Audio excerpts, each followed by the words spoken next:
પદ્ધતિઓ વિશે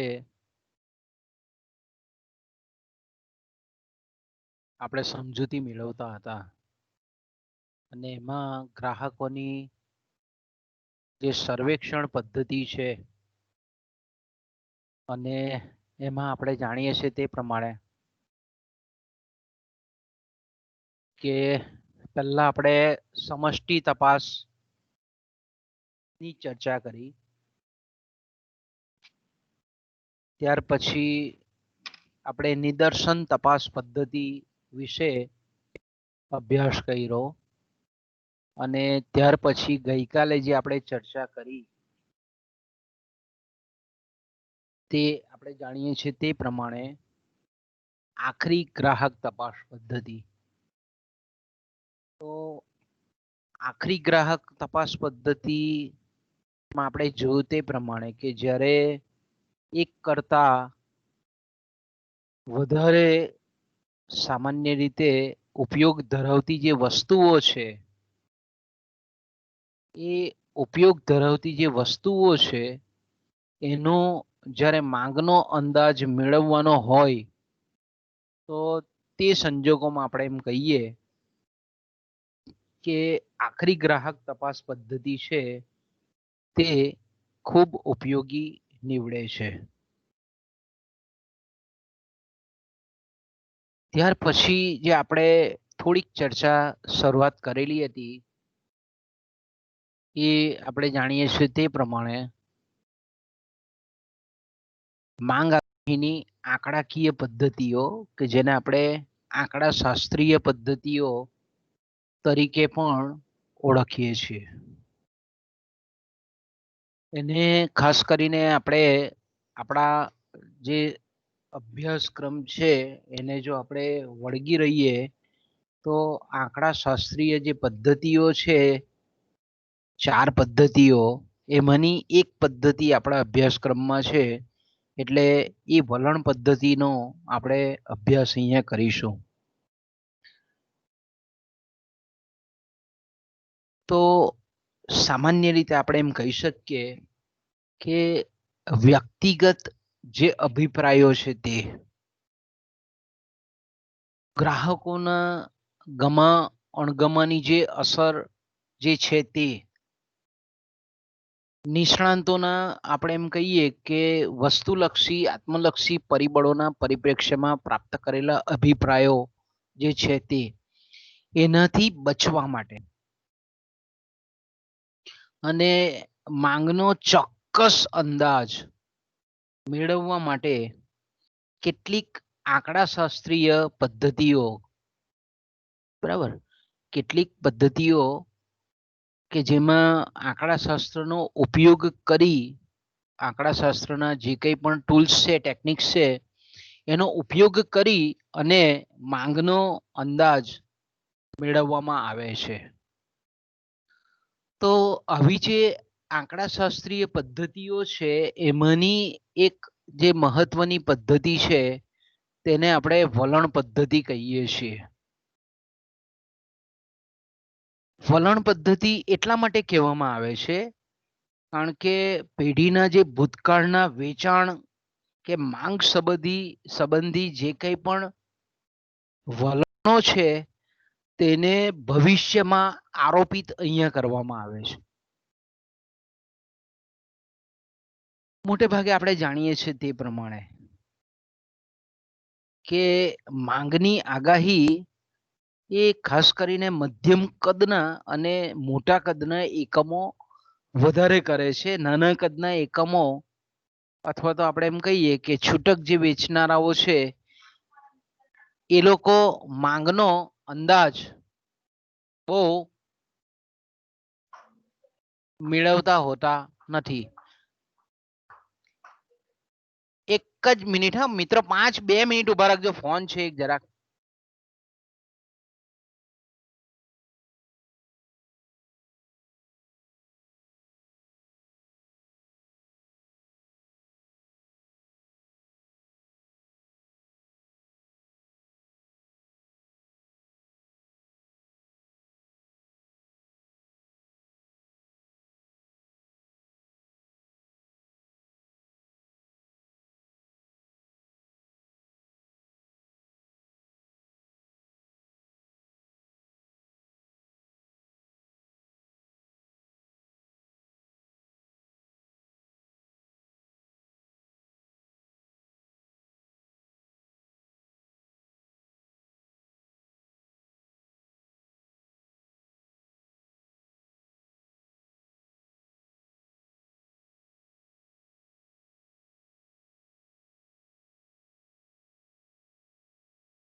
ચાલો સોરી મિત્રો, હા આપણે પાછા કન્ટિન્યુ રહીએ. અવાજ સંભળાય છે ને મિત્રો બાળકો? હા ચાલીએ હા આપણે. સર. ઓકે, તો મેં કીધું તેમ કે આ જે પદ્ધતિ છે કે એક વખત પેઢી પોતાનું ઉત્પાદન ચાલુ કરે છે, ખાસ કરીને મેં કીધું તેમ કે ભાઈ મોટા કદની જે પેઢીઓ છે અને મધ્યમ કદની જે પેઢીઓ છે તે મોટે ભાગે માંગનો અંદાજ મેળવતી હોય. નાના નાના છૂટક જે વેપારીઓ છે, છૂટક જે દુકાનદારો છે, એ ભાગ્યે જ આપણે એમ કહીએ કે માંગનો અંદાજ કે માંગનું પૂર્વાનુમાન કે માંગ આગાહી કરતા હોય છે. તો આવી જે કંપનીઓ છે, મોટી મોટી પેઢીઓ છે, મધ્યમ કદની અને મોટા કદની પેઢીઓ, તે મોટે ભાગે આપણે એમ કહીએ કે જ્યારથી પોતાનું ઉત્પાદન શરૂ કરતી હોય ત્યારથી એ આપણે એમ કહીએ કે પેઢી કે ઉદ્યોગ અંગેના તમામ જેને આપણે ડેટા કહીએ છીએ ને, આંકડાઓ કહીએ છીએ, માહિતીઓ કહીએ છીએ, એ ઉત્પાદન સંબંધી હોય, વેચાણ સંબંધી હોય કે અન્ય બજાર સંબંધિત જે માહિતીઓ છે એને ખૂબ કાળજીપૂર્વક એ સ્ટોર કરે છે, સાચવી રાખે છે. અને ભવિષ્યમાં જ્યારે પણ જરૂર પડે ત્યારે આવી જે ભૂતકાળની ધંધાને લગતી જે માહિતી છે, આર્થિક બાબતોને લગતી માહિતી છે, વેચાણને લગતી માહિતી છે, ઉત્પાદનને લગતી માહિતી છે, આ બધાની ભૂતકાળની જે માહિતી છે એના આધારે આંકડા શાસ્ત્રની પદ્ધતિઓનો ઉપયોગ કરી અને પોતે જે વસ્તુ કે વસ્તુઓ ઉત્પાદિત કરે છે એની આગામી સમયગાળામાં કેટલી માંગ રહેશે એવો અંદાજ મેળવે છે. તો સામાન્ય રીતે આપણે એમ કહીએ કે વલણ જે પદ્ધતિ છે એમાં સમય શ્રેણીની માહિતીનો ઉપયોગ કરવામાં આવે છે. હવે અહીંયા શબ્દ છે તમારા માટે નવો, એને આપણે ઇંગ્લિશમાં કહીએ છીએ ટાઈમ સિરીઝ. બરાબર, સમય શ્રેણી એટલે ટાઈમ સિરીઝ એને ઇંગ્લિશમાં આપણે કહીએ છીએ. તો અહીંયા સમય શ્રેણી તૈયાર કરવામાં આવે છે, અથવા તો ઓલરેડી એની પાસે ભૂતકાળમાં જે સ્વરૂપમાં એનો સંગ્રહ કરેલો છે માહિતીનો, એ સમય પ્રમાણે કરેલો હોય છે.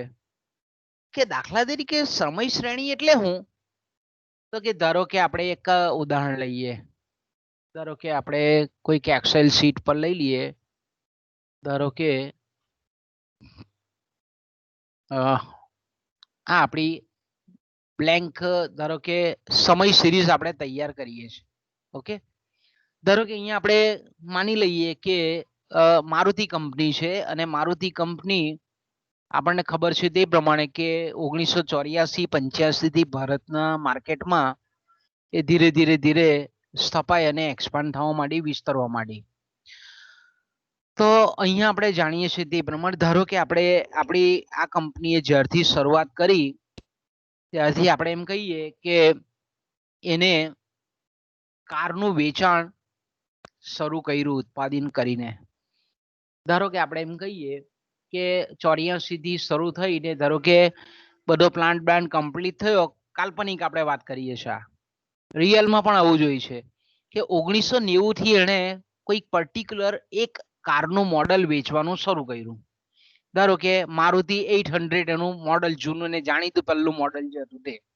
ઓકે, એ રીતે તમે વાન પણ લઈ શકો, એ રીતે ઇકો પણ લઈ શકો, એ રીતે સ્વિફ્ટ ડિઝાયર પણ લઈ શકો, જેન પણ લઈ શકો. ઘણા બધા એના મોડલો છે. કોઈક પર્ટિક્યુલર આપણે મોડલની વાત કરીએ તો કે ધારો કે આપણે એમ કહીએ કે 1990માં ઓકે શરૂઆતનું પહેલું ઉત્પાદનનું એનું વર્ષ, ઉત્પાદન અને વેચાણનું વર્ષ મારુતિ કંપનીનું ધારો કે 1990માં એણે ભારતના બજારમાં એણે ધારો કે આપણે એમ કહીએ કે 2 લાખ એકમોનું એણે વેચાણ કર્યું. ઓકે, એણે શું કર્યું? ભારતમાં મારુતિ 800 નામનું જે મોડલ હતું 1990 માં એનો પ્લાન્ટ 84 થી શરૂ થયેલી કંપની 5-6 વર્ષમાં પ્લાન્ટ કમ્પ્લીટ થઈ ગયો, ટેકનોલોજી ગોઠવાઈ ગઈ. 1990 માં પહેલું મોડલ એણે વેચવા માટે મૂક્યું અને આખા ભારતના બજારમાં 2 લાખ કારનું વેચાણ થયું. ઓકે, હવે આપણે એમ કહીએ કે 1991 માં, ઓકે, 1991 માં ધારો કે 2,50,000 કાર્ડનું વેચાણ એનું થયું. ઓકે, એક વર્ષમાં 1990 માં 2 લાખ એકમોનું વેચાણ થયું. 1991 માં આપણે એમ કહીએ કે 2,50,000 એકમોનું વેચાણ થયું. ઓકે, હવે બીજું વર્ષ 1992, કારણ કે આ મોટી કંપની છે, આના કંપનીના શેર પણ છે, એના બધા ઘણા બધા રોકાણકર્તાઓ પણ છે, એટલે દર વર્ષે આપણે જાણીએ છીએ તે પ્રમાણે કે મૂડી બજારમાં કાર્યરત કંપની છે, એટલે આપણે એમ કહી શકીએ કે જે કંઈ પણ ઉત્પાદન કરે છે, વેચાણ કરે છે, જે કંઈ પણ નફો પ્રાપ્ત કરે છે, એના આંકડા એ લોકોની પાસે હોય જ ને રાખતી હોય કંપની. કારણ કે જ્યારે એન્યુઅલ જનરલ મીટિંગ હોય ત્યારે બધા જ એના રોકાણકારો એ ત્યાંની મીટિંગમાં પાર્ટિસિપેશન કરતા હોય છે. તો તે સમયે આપણે એમ કહીએ કે આ બધો ચિતાર એને આપવો પડે, કારણ કે આવી કંપનીઓ જે છે, મોટી મોટી કંપનીઓ, તેમાં એક વ્યક્તિની માલિકી હોતી નથી. એના જેટલા પણ શેર હોલ્ડરો છે, ડિબેન્ચર ધારકો છે, જેટલા પણ વિદેશી સહયોગીઓ છે, એ બધા એના માલિકો કહેવાય, એક વ્યક્તિ નહીં હોતી. મારા તમારા જેવાએ પણ જો શેર કોઈ કંપનીના શેર ખરીદ્યા હોય તો આપણે પણ એના માલિક તરીકે એક નાના ભાગના માલિક તરીકે આપણે પણ કહેવાય. એટલે આપણને એ કંપનીએ ચિતાર આપવો પડે અને આપતી જ હોય કંપની, કારણ કે સેબીનો નિયમ છે, સેન્ટ્રલ બોર્ડ ઓફ જે એક્સચેન્જીસ જે છે કંટ્રોલિંગ કરતી સંસ્થા સેબી, એ સેબીનો નિયમ છે. એટલે એ પ્રમાણે દર વર્ષે એ લોકોનું ઉત્પાદન, વેચાણ, એ લોકોની જે કંઈ પણ પ્રોફિટેબિલિટી છે, એ બધાનો આંકડાકીય રિપોર્ટ આપવો પડે. 1990 માં પહેલા વર્ષમાં ઉત્પાદન શરૂ કર્યું, 2 લાખ એકમોનું વેચાણ થયું. 1991 માં 2,50,000 એકમોનું વેચાણ થયું. ધારો કે કંપનીએ મેં કીધું તેમ કે પેઢીએ પોતાની ગુણવત્તા એ મોડલમાં સુધારી, 2 વર્ષમાં પછી પ્લાન્ટનું વિસ્તરણ કર્યું, પછી જાહેરાતો આપી, તો એની માંગ ધારો કે વધી અને 2.5 લાખની જગ્યાએ ધારો કે વધીને 3.5 લાખ ધારો કે થઈ. ઓકે, 91 માં એનું વેચાણ 2.5 લાખ એકમોનું હતું, હવે એનું વેચાણ વધીને 3,50,000 એકમોનું થયું. એ જ રીતે 1993, એ જ રીતે 1994, એ જ રીતે 1995, એ જ રીતે આપણે એમ કહી શકીએ કે ધારો કે આપણે એમ કહીએ કે 2019. ઓકે, આ રીતે આ બધા જ વર્ષો 95, 96, 97, 98 એમ કરતા કરતા કરતા કરતા કરતા આપણે એમ કહીએ કે ધારો કે કોઈ પણ કાલ્પનિક આંકડાથી તમે ટેબ્યુલેશન ટેબલ બનાવી શકો. એકચ્યુઅલી આંકડા પણ આપણે મારુતિ કંપનીની વેબસાઇટ પર જઈએ, પર્ટિક્યુલર મોડલનું વર્ષ વાઇઝ વેચાણ કેટલું છે એ આપણે મેળવી શકીએ છીએ. તો અહીંયા તમે જોઈ શકો છો કે આ રીતે પેઢીના જે કંઈ પણ વેચાણના આંકડાઓ છે એ આ રીતે આપણે એને લખીએ છીએ. ઓકે,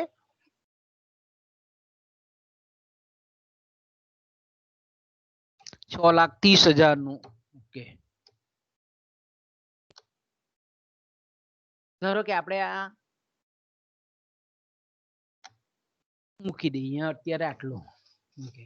હવે ધારો કે મેં કીધું તેમ કે આ જે આખો અત્યાર સુધીની 19-20 સુધીની 19 સુધીની આખા વર્ષ વાઇઝ આપણે કહીએ કે કેટલું વેચાણ થયેલું છે. વેચાણનો મતલબ શું થાય કે પેઢીની વસ્તુની માંગ થયેલી છે, બજારમાં વેચાણ થયું, એનો મતલબ શું થયો કે લોકોએ આ વસ્તુની માંગ કરી, આ મોડલની માંગ કરી.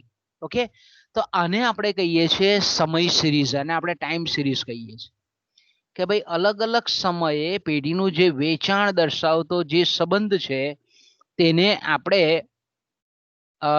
સમય શ્રેણી કહીએ છીએ, ટાઈમ સિરીઝ કહીએ છીએ. ઓકે, તો આને આપણે આ રીતે ધારો કે એનો ગ્રાફ પણ આપણે બનાવી શકીએ. ધારો કે ખાલી આપણે એક જોઈ જોઈએ, ટ્રાય કરી જોઈએ બને છે કે નહીં ગ્રાફ. ધારો કે આપણે આ રીતનો ગ્રાફ બનાવી શકીએ. આપણે એક જે કાલ્પનિક આંકડાકીય માહિતી લીધી એના પરથી આપણે એક સમય શ્રેણી તૈયાર કરી કંપનીની, અને એમાં તમે જોઈ શકો છો કે અલગ અલગ વર્ષમાં અલગ અલગ જે વેચાણ થયેલું છે એની માંગ થયેલી છે. અહીંયા આપણે એક બાજુ અહીંયા આપણે એક્સ અક્ષ પર વર્ષ લઈએ, વાય અક્ષ પર આપણે વેચાણ લઈએ, તો આપણને આ જે રેખા મળે છે તેને આપણે વલણ રેખા કહીએ છીએ. એને શું કહીએ છીએ આપણે? ટ્રેન્ડ રેખા કહીએ છીએ. આ રેખાને આપણે કહીએ છીએ વલણ રેખા. ઓકે, તો વલણ રેખા અથવા તો એને ટ્રેન્ડ રેખા કહીએ છીએ.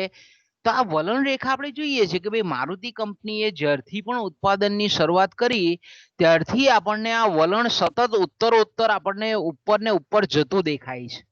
ઓકે, તો મેં કીધું ધારો કે અહીંયા આપણે 2019 ની વાત કરીએ કે ભાઈ 2019માં ધારો કે પેઢીનું વેચાણ એ ધારો કે 6 લાખ એકમનું છે, કાલ્પનિક આપણે માની લઈએ આ ટેબલ પ્રમાણેની.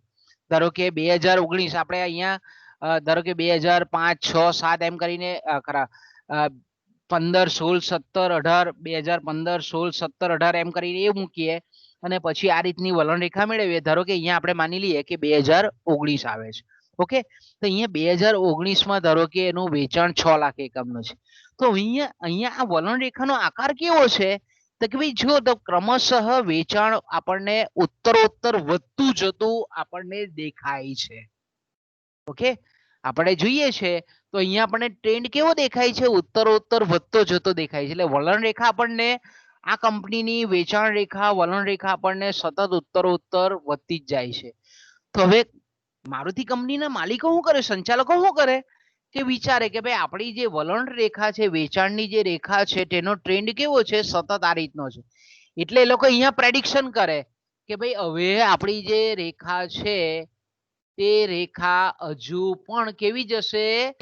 આ રીતે ઉપર હજુ પણ જશે, આ રીતે હજુ પણ આ રીતે જ જશે. આ રીતે એ શું કરી નાખે? આ વિચારી દે કે ભાઈ આપણું વેચાણ આટલું છે, તો કે ભાઈ હવેના નેક્સ્ટ યરમાં નેક્સ્ટ સમયગાળામાં આપણે એમ કહી શકીએ કે આનું જે વેચાણ થશે તે આ રીતનું વધારે થશે. એટલે આ જ રીતનું વધશે કે ભાઈ અહીંયા 6,30,000 છે, 6,30,000 છે, તો હવે આગામી વર્ષે એટલે કે 2020માં આપણું વેચાણ વધીને 7,30,000 કે જે આંકડો હોય તે અહીંયા પછી આપણે વાય અક્ષ પર જોઈ સંચાલકો કોમ્પ્યુટરમાં જોઈ લઈએ કે ભાઈ આટલા એકમનું, એટલે અત્યારથી એને ઉત્પાદન કરવાનો અંદાજ આવે કે ભાઈ લાસ્ટ યર 2019માં 6,30,000 એકમનું વેચાણ હતું આ મોડલનું. તો આપણો જે ટ્રેન્ડ છે, વલણ રેખા છે, વલણ જે દર્શાવે છે આનું વેચાણ, તો એ આપણે 8% પ્રમાણે ધારો કે આને ટકાવારીમાં બી કન્વર્ટ કરી શકે કે ભાઈ આ કેટલો ટકાવારી દર વર્ષે વધારો થયેલો છે એના પરથી પણ એનો અંદાજ માંડી શકાય છે. અન્યથા જો આપણે એમ કહીએ કે આ જ પ્રકારનું અર્થતંત્રમાં લોકોનું વર્તણૂક રહેશે, લોકોની ખરીદ શક્તિ રહેશે, લોકોની માથાદીઠ આવક રહેશે, અન્ય પરિબળો કોઈક એવા વિપરીત પરિબળો નહીં હોય કે જેથી કરીને આ કંપનીના પ્રોડક્ટ વેચાણમાં તકલીફ ઊભી થાય, તો આપણે એમ કહી શકીએ કે પ્રોજેક્શન, ડિમાન્ડ પ્રોજેક્શન આપણને આ રીતનું ઉપર તરફ જતું જોવા મળે. તો આ જે છે તે હવે આગામી વર્ષે એટલે કે 2019 જો અહીંયા માની લઈએ આપણે, ધારો કે કલ્પી લઈએ, તો આપણે એમ કહી શકીએ કે 2020માં મારુતિ કંપનીનું 800 મોડલ છે તેની કુલ માંગ આગામી વર્ષે 2020માં એટલે કે આ વર્ષ પૂર્ણ થતા, માર્ચમાં વર્ષ પૂરું થાય તો કે ભાઈ આ વર્ષ પૂર્ણ થતા લગભગ 7.5 લાખ એકમોનું વેચાણ થશે. ઓકે, તો અહીંયા આપણે એવું માની લઈએ છીએ કે ભૂતકાળના જે વલણો છે એમાં કન્ટિન્યુટી રહેશે. આ પદ્ધતિ આપણે શું કહીએ છીએ કે અહીંયા આપણે ભૂતકાળની જે માહિતી છે એને જ્યારે સમય શ્રેણીમાં ગોઠવ્યા પછી એને આપણે આ વલણ રેખાની મદદથી અથવા તો બીજી એક પદ્ધતિ છે least square method, least square method એટલે શું છે તો કે ભાઈ એક સામાન્ય રીતે એક જનરલ 45 અંશના ખૂણાવાળી રેખા એક હોય છે અને એની આજુબાજુમાં જે વેચાણના આંકડાઓ છે એને ડોટ ડોટ ડોટ કરીને મૂકવામાં આવે અને પછી એના પરથી ટ્રેન્ડ કરવામાં એને વલણ નક્કી કરવામાં આવે કે ભાઈ કેટલું આગામી સમયગાળામાં વેચાણ રહેશે. એટલે લઘુત્તમમાં લઘુત્તમ ડાયવર્ઝન એ મેઇન રેખાથી કેટલું છે એ જોઈને પછી માંગનો અંદાજ બાંધવામાં આવે એને આપણે લિસ્ટ સ્ક્વેર મેથડ કહેવામાં આવે છે. એ પણ એના દ્વારા પણ તમે પ્રોજેક્શન કરી શકો કે ભાઈ આગામી સમયગાળામાં આરોપણ કરી શકો કે આગામી સમયગાળામાં આ પેઢીનું આ મોડલનું કેટલું વેચાણ રહેશે. ઓકે, એટલે આપણે એમ કહી શકીએ કે આ રીતે તમે પોતાની રીતે પણ સિરીઝ અહીંયા નવી બનાવી શકો. કોઈ પણ વસ્તુ કોઈ પણ કંપનીની વેબસાઇટ પર જઈ અને એના એકચ્યુઅલ ડેટા પરથી એની વલણ રેખા કદાચ તમે એમએ જાઓ એમએ કરો ત્યારે તમને આવા પ્રેક્ટિકલ પણ સોંપવામાં આવે કે ભાઈ આ રીતે ચાલો ટ્રેન રેખા દોરો, તમે બતાવો, તમે કોમ્પ્યુટર તમને તમારું પ્રેક્ટિકલ વર્ક આપે કોમ્પ્યુટર લેબમાં. તે તમારે આવતા વર્ષે આ રીતનું કદાચ ભણવું બી પડે, કેવી કેવી યુનિવર્સિટી છે એના પર તમારો આધાર હોય. ઓકે, તો આપણે એમ કહી શકીએ કે હવે આટલી જે ચર્ચા આપણે કરી કે જો ખાસ કરીને મેં કીધું તેમ કે ભૂતકાળમાં જે કંઈ પણ પેઢીનું જે વેચાણ છે, ઓકે, એ જ વેચાણ જો સતત રહે, એમાં સાતત્ય જળવાય, તો આપણે એમ કહી શકીએ કે આ જ વલણ રેખાને આગળ એક્સટેન્ડ કરી લંબાવી અને પછી માંગનો અંદાજ મેળવવામાં આવે છે. પણ આપણે જાણીએ છીએ તે પ્રમાણે કે સામાન્ય રીતે આપણે એમ કહીએ કે ઘણી વખત એટલે આજ આપણું તો બહુ દાખલારૂપ વર્ષ છે કે ભાઈ 2020નું વર્ષ માર્ચ મહિનાથી આપણે એમ કહીએ કે નવું જ્યારથી બેઠું નાણાકીય વર્ષ 1 એપ્રિલથી ત્યારથી લોકડાઉન જેવી પરિસ્થિતિ ચાલે છે. બરાબર, માણસો ગ્રાહકો બજારમાં નીકળતા નથી, લોકોની કમાણી ઘણી બધી ઓછી થઈ ગઈ છે. તો હવે આપણે એમ કહીએ કે આ પરિસ્થિતિ ધારો કે અહીંયા આકાર લે છે. અમે જે મારું પોઈન્ટર મૂક્યું છે ત્યાં, ઓકે, તો હવે તમે વિચાર કરો હવે શું થશે કે ધારો કે આ વલણ રેખાને આપણે અહીંયા લેબલિંગ કરીએ A થી B સુધી. ઓકે, તો આ A થી B આપણને શું બતાવે છે? વલણ રેખા બતાવે. જો અર્થતંત્રમાં આવું કોઈ રોગચાળાની પરિસ્થિતિ નહીં ઊભી થયેલી હોય, અતિવૃષ્ટિની થયેલી હોય કે ધરતીકંપની થયેલો હોય કે રાજકીય પલટાઓ જબરજસ્ત નહીં થયેલા હોય, યુદ્ધ જેવી પરિસ્થિતિ નહીં થયેલી હોય, તો આપણે એમ કહી શકીએ કે પેઢી માંગનો અંદાજ સીધો બાંધી દે સાતત્યની ધારણા પ્રમાણે.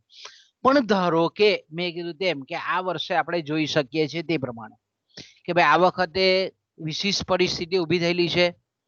તો આપણે એમ કહી શકીએ કે વલણ રેખા જો એડવર્સ પ્રતિકૂળ પરિબળો અસર કરતા હોય તો આ જે આપણે કહીએ કે 2000 છેલ્લા જે આપણા ધારો કે અહીંયા 2019નો આંકડો છે, એ 2019નો આંકડો આટલો આપણને બતાવે છે. ધારો કે તો 2020માં માંગ અથવા તો એનું વેચાણ એ કઈ તરફ વળે? જો વેચાણને આપણે વાય અક્ષ પર લઈએ તો કે ભાઈ વેચાણ આ વલણ રેખા છે તે અહીંયાથી ટર્ન લે એટલે હું સીધી નહીં જાય. જો સાતત્ય હવે કોઈ પણ આપણે એમ કહીએ કે ચક્રીય પરિબળો અર્થતંત્રમાં નહીં લે, આપણે સાતત્યની ધારણામાં પરિવર્તન કરનારા પરિબળો જો કોઈ અસ્તિત્વમાં આવે નહીં, તો તેવા સંજોગોમાં આ વલણ રેખા સાતત્યની ધારણા પ્રમાણે ઉત્તરોત્તર ઉપર ને ઉપર વેચાણ દર્શાવે. પણ મેં કીધું તેમ કે આ 2019માં આપણે કીધું કે આ રીતે કોરોનાની મહામારી આવી તો અહીંયાથી આ વલણ રેખા છે તે ઉપર તરફ ગતિ કરે નહીં, કારણ કે લોકોની આવક ઓછી થઈ ગયેલી છે. લોકોના નોકરી ધંધામાં આપણે એમ કહીએ કે 5-6 મહિનાથી ટોટલી સ્લોડાઉન છે, બંધ જેવા છે. તો તેવા સંજોગોમાં આપણે એમ કહીએ કે આ વલણ રેખા છે તે આ બાજુ શિફ્ટ થાય, ફંટાય. કાં થાય? તો કે ભાઈ આ બાજુ બદલાય. તો આપણે એમ કહીએ કે આ રીતે બદલાય, વળાંક લે, એને આપણે શું કહીએ? બીજા અર્થમાં કહીએ છીએ એ આ રીતે વળાંક લે.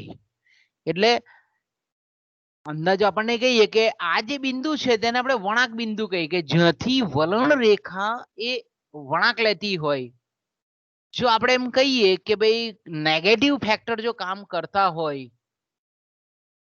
તો આપણે એમ કહી શકીએ કે નેગેટિવ ફેક્ટર જો અર્થતંત્રમાં કામ કરતા હોય તો વલણ રેખા છે તે જો વાય અક્ષ પર આપણે વેચાણ લીધેલું હોય એ તરફ વળવાનું વલણ આપણને જોવા મળે છે. એટલે આપણે તમે કોઈ પણ વસ્તુ આપી શકો એને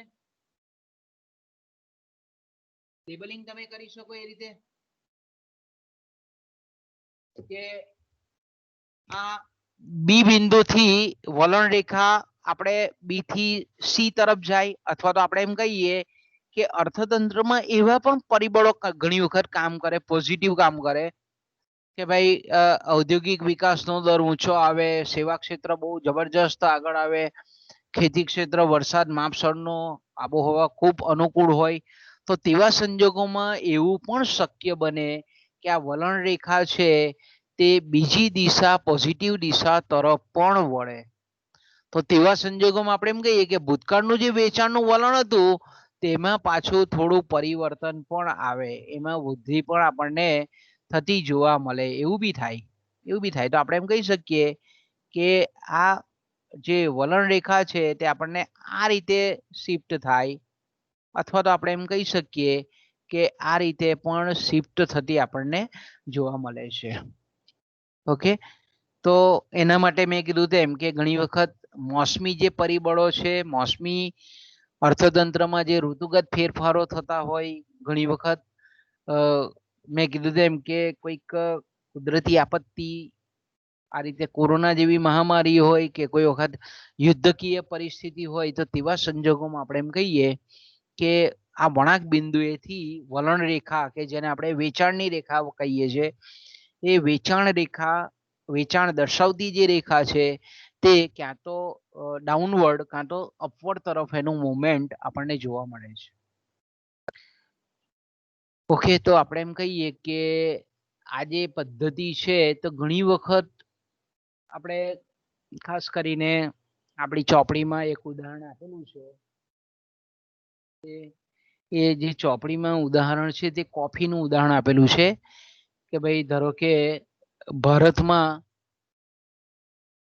કોફીની જે માંગ છે 2001 થી 5 સુધીની આપણે જે રીતે આ એક્સેલ શીટ પર તૈયાર કરી એ જ રીતે તમે તમારી રીતે મોબાઈલમાં પણ એક્સેલનો ઉપયોગ કરીને તમે એ રીતે આ કોફીની એકચ્યુઅલ જે છે તે પણ તમે મેળવી શકો. તો અહીંયા 2001 થી 2005 સુધીની માંગ રેખા એ લોકોએ દર્શાવેલી છે, જેમાં ખાસ કરીને આ એક્સ અક્ષ પર વર્ષ લીધેલો છે, વાય અક્ષ પર કોફીની માંગ દર્શાવેલી છે અને આપણે એ અલગ અલગ વર્ષમાં ભારતમાં કોફીની જે વેચાણ અથવા તો કોફીની જે માંગ થયેલી છે એના પરથી આ રીતે ઝીગઝાગ વાળી આપણને વલણ રેખા અહીંયા જોવા મળે છે. ઓકે, તો અહીંયા તમે જોઈ શકો છો કે અહીંયા એ થી બી સુધીની આ જે વલણ રેખા છે એમાં જો આપણે માની લઈએ સતત એ જ ટ્રેન્ડ એ જ વલણ એ ભવિષ્યમાં પણ અપનાવશે અને મોટે ભાગે એવું આપણને ખાસ જોવા મળતું હોય કે ભાઈ પેઢીના જે ગ્રાહકો છે, કારણ કે આપણે જાણીએ છીએ તે પ્રમાણે કે ઇજારાયુક્ત હરીફાઈવાળા બજારો છે, અપૂર્ણ હરીફાઈવાળા બજારો છે, તો તેવા સંજોગોમાં દરેક પેઢીના અમુક ગ્રાહકો બંધાયેલા હોય એટલે અમુક ગ્રાહક વર્ગ પર પેઢીનો ઇજારો હોય. તો આપણે એમ ખાસ જનરલી એટલા માટે કહી શકીએ આપણે કે વેચાણમાં સાતત્યનું વલણ મોટે ભાગે પેઢીઓ જાળવી શકતી હોય છે. કેમ? કારણ કે ઇજારાયુક્ત હરીફાઈમાં પેઢીઓ અમુક ગ્રાહક વર્ગ પર જે ઇજારો ભોગવે છે એટલે વિપરીત પરિસ્થિતિમાં પણ આપણે એમ કહીએ કે હરીફ પેઢીઓ ગમે તેટલા પ્રયત્ન કરે છતાં પણ એના જે ઇજારાવાળા જે ગ્રાહકો છે તે મોટે ભાગે પોતાની ખરીદી છે તે એ જ પેઢી પાસેથી ખરીદવાનો આગ્રહ રાખતા હોય છે. તો આપણે એમ કહી શકીએ કે મોટે ભાગે એના સાતત્યની ધારણામાં પરિવર્તન બહુ રેર કેસમાં થતું હોય. એટલે વલણ રેખા જે છે એ જ પ્રકારે એ ઉધ્વગતિમાં જશે એવું જ મોટે ભાગે માનવામાં આવે છે. પણ મેં કીધું તેમ કે ભાઈ આવા ડ્રાસ્ટિક કોઈ ફેરફાર આવી જાય અર્થતંત્રમાં, એકદમ યુદ્ધ ફાટી નીકળે અથવા તો એકદમ આ મહામારી ફેલાઈ જાય, એકદમ વરસાદ આખા દેશમાં જબરજસ્ત પડે, તો તેવા સંજોગોમાં આપણે એમ કહીએ કે વલણ રેખા ફંટાઈ. એ જે વલણ રેખા ફંટાઈ છે તેને આપણે વળાંક બિંદુ કહીએ છીએ. અહીંયા બી બિંદુથી તમે જુઓ કે સાતત્યની ધારણાનું જો પાલન થાય તો વેચાણ છે તે બીસી થી સી તરફ જાય. પણ જો મેં કીધું તેમ કે એમાં કોઈ પણ વિક્ષેપ ઉભો થાય તો આપણે એમ કહી શકીએ કે એ બી ડી તરફ જાય અથવા તો બીઈ તરફ પણ વલણ રેખા ફંટાઈ છે, વળાંક લે છે. ઓકે, તો અહીંયા તમે જોઈ શકો છો કે ભાઈ આ માહિતી જે લીધેલી છે લોકોએ એના પરથી અનુમાનિત જે વલણ છે તે બીથી સી સુધી માનવામાં આવે છે કે ભાઈ 2004-5માં અહીંયા એનું 35 ટન વેચાણ, સોરી, અહીંયા આપણે એમ કહીએ કે 2004માં એનું 25 ટન કોફીનું વેચાણ હતું, માંગ હતી. પણ પછી આપણે એમ કહીએ કે 2004 પછી જો એમાં કોઈ પણ જાતનો વિક્ષેપ ઉભો ન થાય તો 2004 સુધીનો જે ટ્રેન્ડ હતો એ જળવાઈ રહે, એટલે 35 લાખ ટન કોફીની માંગ થશે એવું માનવામાં આવે. તો આ જે પરિબળ છે અહીંયા જે સાતત્યની ધારણા છે તે કેવું છે, આત્મલક્ષી પરિબળ છે, સબ્જેક્ટિવ છે, વ્યક્તિલક્ષી પરિબળ છે, પેઢીના સંચાલકોએ મનમાં માની લીધેલું પરિબળ છે. પણ વાસ્તવિક જે પરિબળો છે કે જે પેઢીના નિયંત્રણ હેઠળના નથી, જેને આપણે ધંધાકીય વાતાવરણ કહીએ છીએ. ધંધાકીય વાતાવરણમાં ઘણા બધા કારણોસર પલટો આવે કે ભાઈ એકદમ ટેક્સ માળખું બહુ સ્ટ્રિક્ટ કરી નાખે સરકાર. તો તેવા સંજોગોમાં આપણે એમ કહીએ કે ઓટોમોબાઈલ ઉદ્યોગ પર સરકારે દાખલા તરીકે 100% કરવેરા નાખ્યા, તો તેવા સંજોગોમાં વસ્તુ બહુ મોંઘી થઈ જાય એટલે સ્વાભાવિક છે કે એના ખરીદનારા ઘટી જાય. તો એવા સંજોગોમાં બી બિંદુથી વલણ રેખા ઉપર કે નીચે તરફ બંને તરફ જઈ શકે. ઓકે, તો હવે સામાન્ય રીતે આપણે એમ કહીએ કે વલણ રેખા ઘણી વખત ઘણા કંપનીઓ આ રીતે વલણ રેખાનો પણ ઉપયોગ કરે છે. પણ કોઈ વખત આપણે એમ કહી શકીએ કે જે સંચાલકો છે એ મેં કીધું તેમ કે સાતત્યની ધારણામાં જ્યારે પરિવર્તન થવાનો અવકાશ છે, વેચાણ જે નિયમિત રૂપથી વર્ષ વાઇઝ જે વધતું હોય, જે ટકાવારી દરે વધતું હોય એના કરતા વધારે કે ઓછો થવાની સંભાવના છે, તો તેવા સંજોગોમાં આપણે એમ કહીએ કે આનું ચોક્કસ પૂર્વાનુમાન કરવાનું વલણ રેખાની મદદથી થોડું કપરું પડે, મુશ્કેલ પડે. તો એના માટે આપણે એમ કહીએ કે વલણ વિધેય કે વલણ સમીકરણનો ઉપયોગ કરવામાં આવે છે.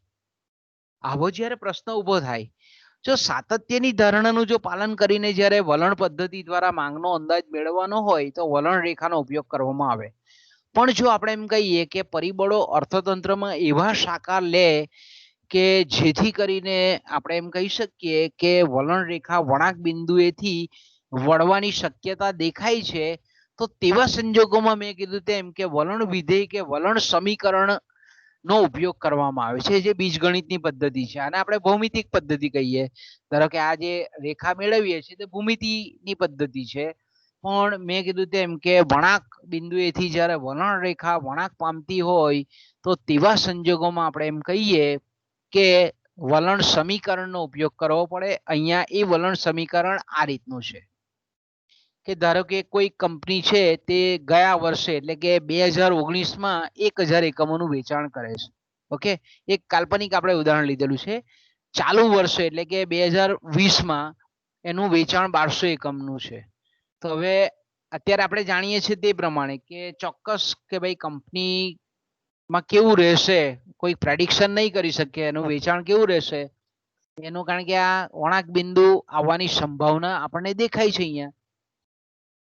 તો અહીંયા ધારો કે આપણે એમ કહીએ કે આ પરિસ્થિતિમાં આવતા વર્ષે એટલે 2021માં વસ્તુ જે પેઢી બનાવે છે, કંપની બનાવે છે, એની માંગ કે વેચાણનો અંદાજ કેટલો હશે એ મેળવવા માટેનું આ સૂત્ર છે કે ભાઈ આગામી વર્ષ એટલે કે 2021 વર્ષમાં વેચાણ અથવા માંગની આગાહી માંગ ઓકે બરાબરનું ચિહ્ન ચાલુ વર્ષમાં કે ભાઈ અત્યારે જે કરંટ યર છે 2020 નું એમાં કેટલું વેચાણ છે એનો આંકડો એટલે કે 1200 એકમનું વેચાણ છે આપણે ઉદાહરણમાં લીધું તે પ્રમાણે તો કે 1200 મૂકીએ છીએ આપણે ચાલુ વર્ષમાં વેચાણ વત્તા ચાલુ વર્ષમાં વેચાણમાં ફેરફાર એટલે ગત વર્ષની તુલનામાં ચાલુ વર્ષે કેટલો ફેરફાર થયેલો છે તો કે 200 એકમનો ગયા વર્ષે એટલે કે 2020 ના પહેલાનું વર્ષ કયું તો કે 2019 તો કે 2019 માં 1000 એકમોનું વેચાણ હતું ચાલુ વર્ષે 1200 એકમનું વેચાણ થયું એટલે આપણે એમ કહીએ કે ચાલુ વર્ષમાં વેચાણમાં ફેરફાર 200 એકમનો છે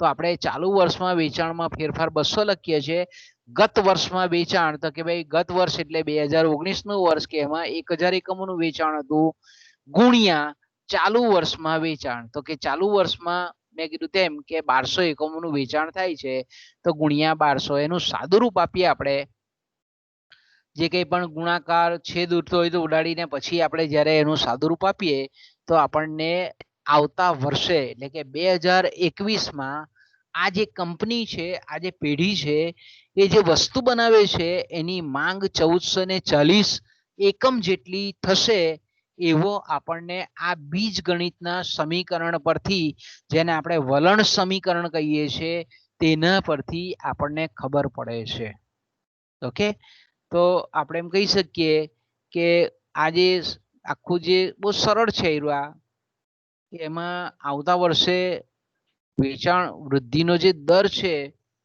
તે કેટલો રહેશે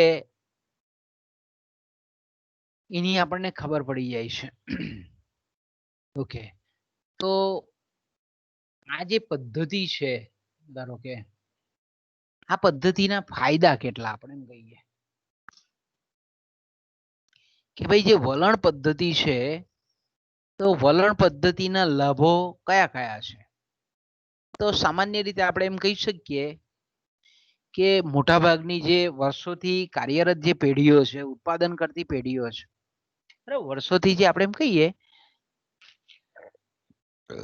કે ઉત્પાદન કરતી જે પેઢીઓ છે તે મોટે ભાગે માંગ આગાહી માટે વલણ પદ્ધતિનો ઉપયોગ જનરલી કરતી હોય છે કારણ કે આ પદ્ધતિ કેવી છે એકદમ સરળ છે બીજું મેં કીધું તેમ કે અહીંયા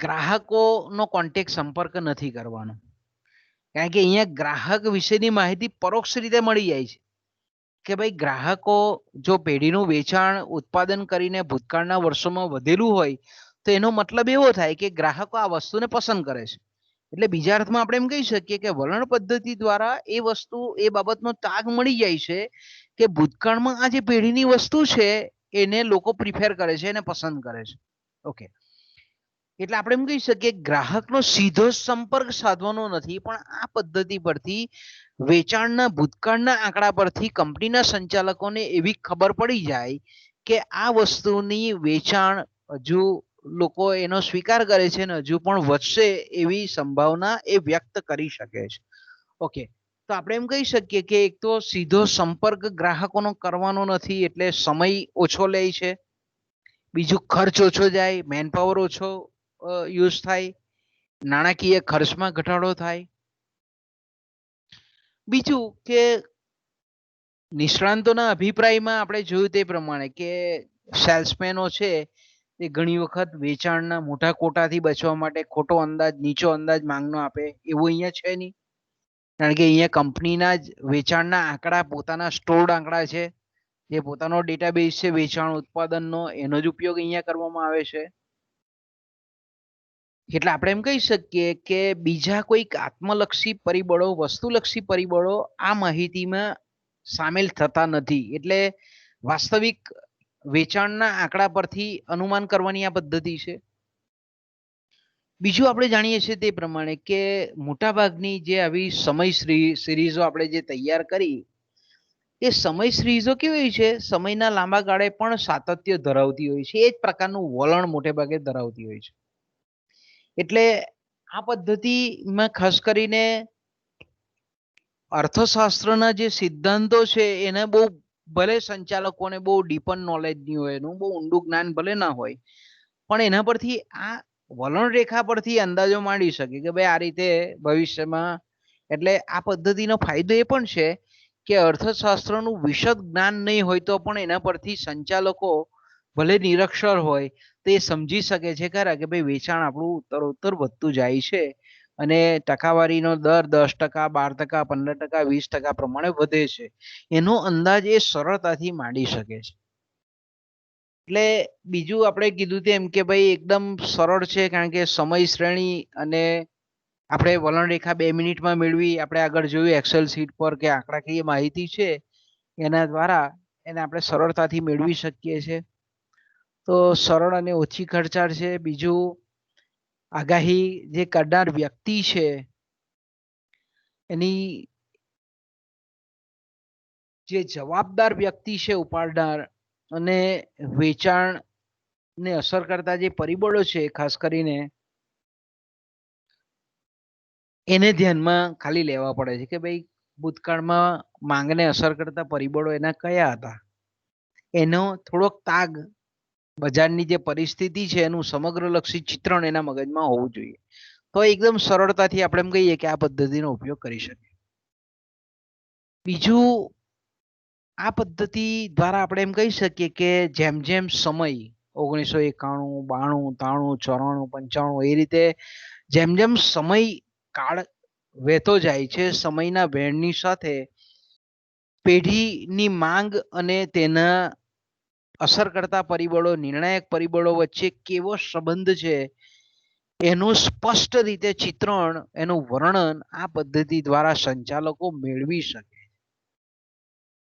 કે ધારો કે આપણે એમ કહીએ કે કોઈક વખતે વેચાણ, કોઈક વર્ષે આપણે એમ કહીએ કે 3 લાખ એકમનું વેચાણ હોય અને બીજે વર્ષે વેચાણ ઘટીને 1 લાખ એકમનું થાય, પાછું ત્રીજે વર્ષે 1.5 લાખનું થાય, ચોથા વર્ષે 2.5 લાખનું થાય. તો આ રીતનું જ્યારે આપણે એમ કહીએ કે ઉતાર ચઢાવ હોય તો આપણે એમ કહીએ કે વસ્તુની માંગને અસર કરતું એવું કયું પરિબળ છે કે જે માંગની વસ્તુની વેચાણને કે માંગને બહુ વધારો ઘટાડામાં ફેરફાર લાવે છે. તો એની આઈડેન્ટિફિકેશન, અહીંયા એની ઓળખ છતી થાય છે. એ કયું પરિબળ એવું છે. આ પદ્ધતિમાં ટાઈમ સિરીઝ જ્યારે તૈયાર કરવામાં આવે છે ત્યારે ચોક્કસ વર્ષમાં એવા કયા આર્થિક બનાવો બનેલા છે કે જેથી વેચાણ ઘટેલું છે એનો તાગ સંચાલકો મેળવી શકે છે. ઓકે, વલણ પદ્ધતિના જે ગેરલાભો છે તે આપણે જાણીએ છીએ તે પ્રમાણે કે ભાઈ આ પદ્ધતિમાં આર્થિક વિશ્લેષણની લગભગ અવગણના થાય છે અને આંકડાશાસ્ત્રને વધારે પડતું મહત્વ મળેલું છે. અર્થશાસ્ત્ર અને આંકડાશાસ્ત્ર એ બંનેનું નોલેજ ધરાવનાર આ પદ્ધતિનો ઉપયોગ કરી શકે છે. આ એની એક મર્યાદા છે. મોટી કંપનીઓ હોય તેની પાસે આંકડાકીય માહિતી બહુ વ્યવસ્થિત રીતે નોંધ હોય, પણ જે નાના કદના એકમો છે તેની અલગ અલગ વર્ષમાં જે કંઈ પણ વેચાણ કે જે કંઈ પણ માંગ થયેલી છે એની ચોક્કસ નોંધ હોતી નથી.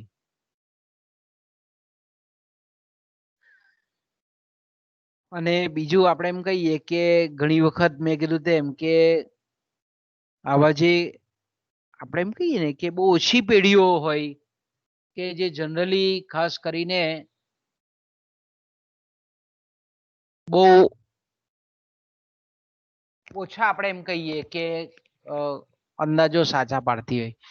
તો મિત્રો અહીંયાથી આપણે અટકીએ જરાક. હા, પછી આપણે પાછા 2:15 ભેગા થઈએ. 2:15 ભેગા થઈએ.